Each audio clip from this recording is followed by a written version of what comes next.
Hi, I'm glad you're here. I am Lori Olson, a Christian psychotherapist. My focus is on blending neuroscience, psychotherapy, and spirituality. Today I want to talk about something that may be quietly shaping your spiritual life more than you realize. Shame. Not guilt, not conviction, shame. Growing up in the church, I was taught, and perhaps you were taught too, about sin, forgiveness, obedience, and grace. But almost no one ever taught about how shame works, or how it hides in plain sight, quietly distorting the way we see ourselves, others, and even God. And perhaps most painfully, how it makes us wonder deep down, do I matter?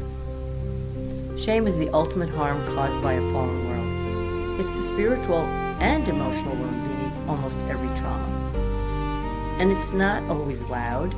Sometimes it's quiet, respectable, even holy sounding. But make no mistake, it can crush a soul. There are many roads to shame.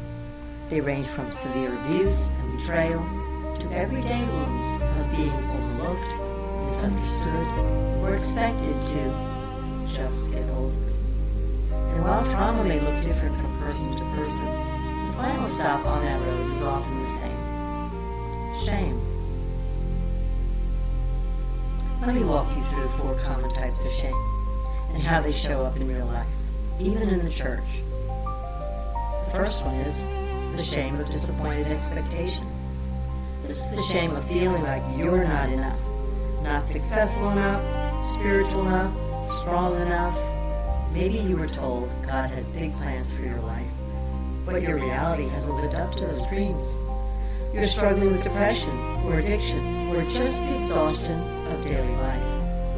And in quiet moments you wonder, what's wrong with me? The church, though well-meaning, can sometimes deepen this by celebrating victory stories, but skipping over the wilderness, the therapy, and the messy middle. Number 2, the shame of exclusion. This is the shame of being left out, judged, or rejected. It sounds like we're praying for you to find the right man. You're still single? We don't talk about that here. Maybe your family dynamic didn't look like others, or you came out with your story about trauma, divorce, mental health, and suddenly felt invisible. That's shame whispering.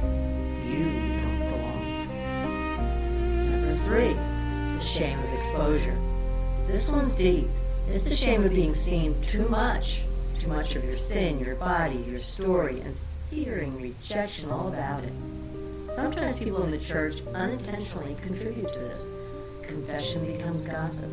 Vulnerability is met with silence or even punishment. And what was supposed to be safe becomes another wound. We learn to hide, to perform, to wear masks. Number 4, the shame of unrequited love. This is the shame of loving deeply and not being loved back. Not just romantically, but emotionally, spiritually, relationally.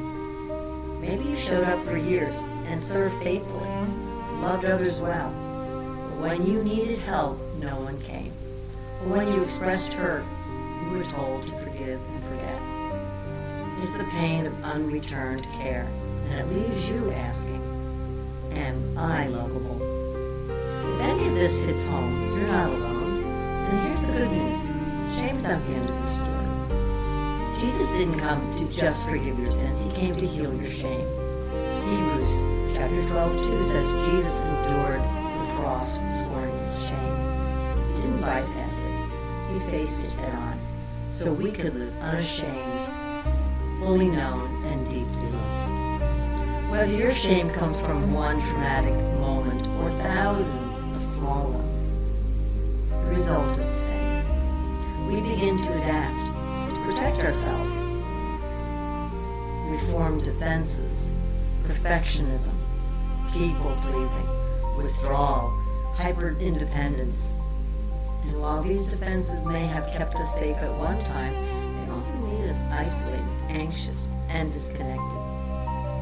is where imposter syndrome is born. This is how intimacy breaks down. But there's another way. In the Connected Self course, we go deeper into these root issues, unpacking how shame forms, how defenses develop, and most importantly, how God heals. You'll learn how to build emotional resilience, how to reconnect with your authentic self, and how to live loved, not just know you are. So, if something stirred in you today, I invite you. Click the link below and check out the course. It's packed with tools, guided reflections, and spiritual practices that blend mind, heart, and soul to help you heal from the inside out. Because you do matter. You are not too far gone, and the story is not over. Thank you for watching, and remember, healing is possible, connection is your birthright, and shame does not get the final word. See you next time.